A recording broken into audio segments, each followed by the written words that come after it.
tempo da Quaresma, quinta semana, segunda-feira. Tema 34. Vai e não peques mais. Pontos a meditar. 1. No sacramento da penitência, é Cristo quem perdoa. 2. Gratidão pela absolvição, o apostolado da confissão. 3. Necessidade da penitência imposta pelo confessor. Ser generosos na reparação. Pelo sinal da Santa Cruz, livrai-nos Deus, nosso Senhor, dos nossos inimigos. Em nome do Pai, do Filho e do Espírito Santo. Amém. Meu Senhor e meu Deus, creio firmemente que estás aqui, que me vês, que me ouves. Adoro-te com profunda reverência.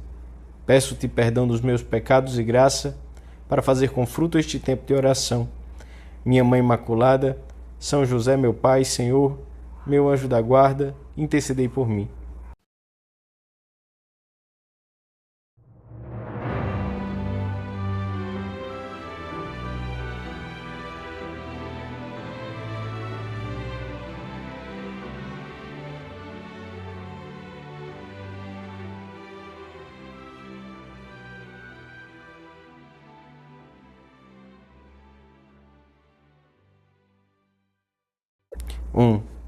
Mulher, ninguém te condenou? Respondeu ela, ninguém, Senhor. Disse-lhe então Jesus, nem eu te condeno. Vai e não tornes a pecar. Tinham levado à presença de Jesus uma mulher surpreendida em adultério. Trouxeram-na para o meio da multidão, diz o Evangelho. Humilharam-na e envergonharam-na até esse extremo, sem a menor consideração. Lembram ao Senhor que a lei impunha para este pecado o severo castigo da lapidação. Que dizes tu a isso? Perguntam-lhe com má fé, a fim de pô-lo à prova e poderem acusá-lo. Mas Jesus surpreende a todos. Não diz nada. Inclinando-se, escrevia com o dedo na terra. A mulher está aterrorizada no meio de todos, e os escribas e fariseus insistem nas suas perguntas. Então Jesus ergueu-se e disse-lhes: quem de vós estiver sem pecado, atire-lhe a primeira pedra. E inclinando-se novamente, continuou a escrever na terra. Todos se foram retirando, um após o outro, a começar pelos mais velhos. Não tinham a consciência limpa e o que queriam era armar uma cilada ao Senhor. Todos se foram embora. Jesus ficou sozinho, com a mulher em pé diante dele. Jesus ergueu-se e, vendo ali apenas a mulher, perguntou-lhe: mulher, onde estão os que te acusavam? Ninguém te condenou? As palavras de Jesus estão cheias de ternura e de indulgência. E a mulher respondeu: ninguém, Senhor. Jesus disse-lhe: nem eu te condeno. Vai e não tornes a pecar. Não é difícil imaginar a enorme alegria daquela mulher, o seu profundo agradecimento, os seus desejos de recomeçar. Na sua alma, manchada pelo pecado e pela humilhação a que fora submetida, operou-se uma mudança tão profunda que só podemos entrevê-la à luz da fé. Cumpriam-se as palavras do profeta Isaías: não vos lembreis mais dos acontecimentos de outrora, não recordeis mais as coisas antigas, porque eis que vou fazer uma obra nova. Abrirei um caminho através do deserto e farei correr rios pela estepe, para saciar a sede do meu povo eleito, o povo que formei para que proclamasse os meus feitos. Todos os dias, em todos os recantos do mundo, através dos sacerdotes, seus ministros, Jesus continua a dizer: eu te absolvo dos teus pecados. Vai e não tornes a pecar. É o próprio Cristo que perdoa. A fórmula sacramental: eu te absolvo, a imposição das mãos e o sinal da cruz traçado sobre o penitente manifestam que naquele momento o pecador contrito e convertido entra em contato com o poder e a misericórdia de Deus.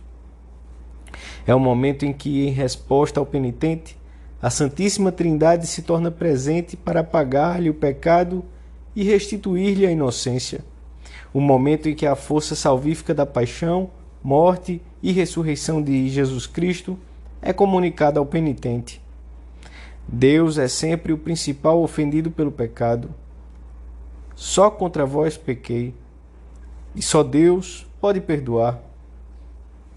As palavras que o sacerdote pronuncia não são somente uma oração de súplica para pedir a Deus que perdoe os nossos pecados, nem um mero certificado de que Deus se dignou conceder-nos o seu perdão. Antes, nesse mesmo instante, causam e comunicam verdadeiramente o perdão. Nesse momento, todos e cada um dos pecados são perdoados e apagados pela misteriosa intervenção do Salvador. Poucas palavras no mundo têm produzido tanta alegria como as de absolvição. Santo Agostinho afirma que o prodígio que realizam supera a própria criação do mundo. Com que alegria as recebemos quando nos aproximamos do sacramento do perdão? Quantas vezes temos dado graças a Deus por termos tão ao alcance da mão este sacramento? Na nossa oração de hoje, podemos manifestar a nossa gratidão ao Senhor por esse dom tão grande.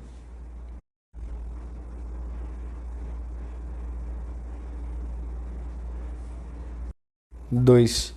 Pela absolvição, o homem une-se a Cristo Redentor, que quis carregar com os nossos pecados. E por essa união, o pecador participa novamente da fonte de graças que brota sem cessar do lado aberto de Cristo.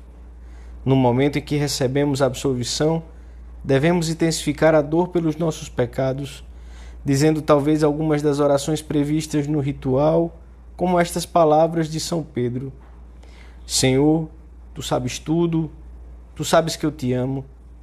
E renovamos o propósito de emenda e escutamos com atenção as palavras do sacerdote, que nos concede o perdão de Deus. É o momento de recordar a alegria que significa recuperar a graça, se a tivermos perdido, ou sabê-la aumentada na nossa alma. Santo Ambrósio diz assim: Eis que o Pai vem ao teu encontro, inclina-se sobre o teu ombro, dá-te um beijo, penhor de amor e ternura, faz com que te entreguem uma túnica nova, sandálias. Tu ainda temes a repreensão, tens medo de uma palavra irritada, e ele prepara-te um banquete. O nosso amém converte-se então num grande desejo de recomeçar, mesmo que só nos tenhamos confessado de faltas veniais. Depois de cada confissão, devemos dar graças a Deus pela misericórdia que teve conosco e deter-nos, ainda que brevemente, a concretizar o modo de pôr em prática os conselhos ou indicações recebidas ou de tornar mais eficaz o nosso propósito de emenda e melhora. Outra manifestação dessa gratidão é procurar que os nossos amigos recorram a essa fonte de graças, aproximá-los de Cristo, como fez a samaritana, transformada pela graça, correu a anunciar a boa nova aos seus conterrâneos, para que também eles se beneficiassem da especial oportunidade que a passagem de Jesus pela cidade lhes oferecia.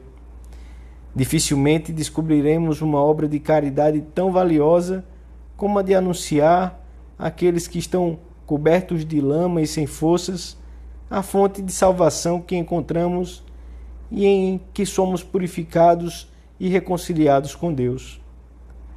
Fazemos todos os possíveis para levar a cabo um apostolado eficaz da confissão sacramental. Aproximamos os nossos amigos desse tribunal da misericórdia divina.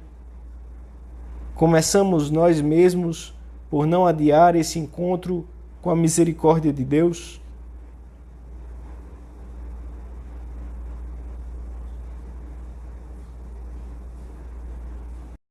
Três. A satisfação é o ato final que coroa o sinal sacramental da penitência. Em alguns países, chama-se precisamente penitência aquilo que o penitente perdoado e absolvido aceita cumprir depois de ter recebido a absolvição. Os nossos pecados, mesmo depois de perdoados, merecem uma pena temporal de reparação que deve ser satisfeita nesta vida ou depois da morte no purgatório, para onde vão as almas dos que morrem em graça, mas sem terem expiado plenamente os seus pecados. Além disso, depois da reconciliação com Deus, permanecem na alma as relíquias do pecado, a fraqueza da vontade em aderir ao bem, certa facilidade para nos enganarmos nos nossos juízos, desordem no apetite sensível. São as feridas do pecado e as tendências desordenadas que o pecado original deixou no homem e que se infetam com os pecados pessoais. Não basta retirar a flecha do corpo, de São João Crisóstomo. Também é preciso curar a chaga produzida pela flecha. Coisa semelhante acontece na alma. Depois de ter recebido o perdão dos pecados, tem de curar por meio da penitência a chaga que ficou.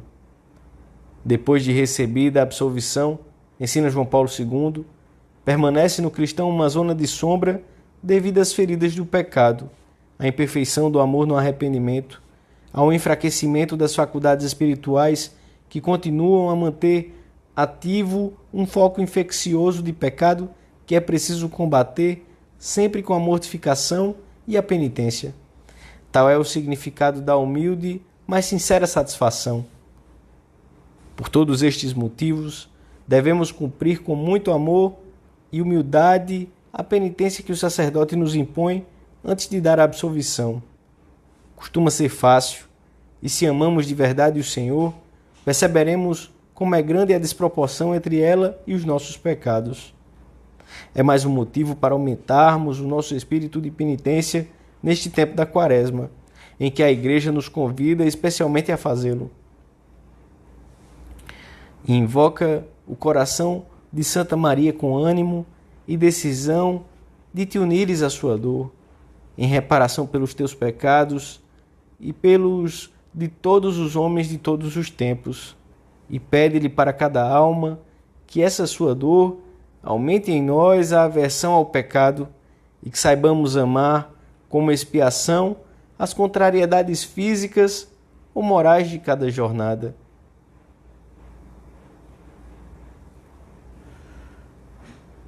Dou-te graças, meu Deus, pelos bons propósitos, afetos e inspirações que me comunicaste nesta meditação. Peço-te ajuda para os pôr em prática. Minha Mãe Imaculada, São José, meu Pai e Senhor, meu anjo da guarda, intercedei por mim.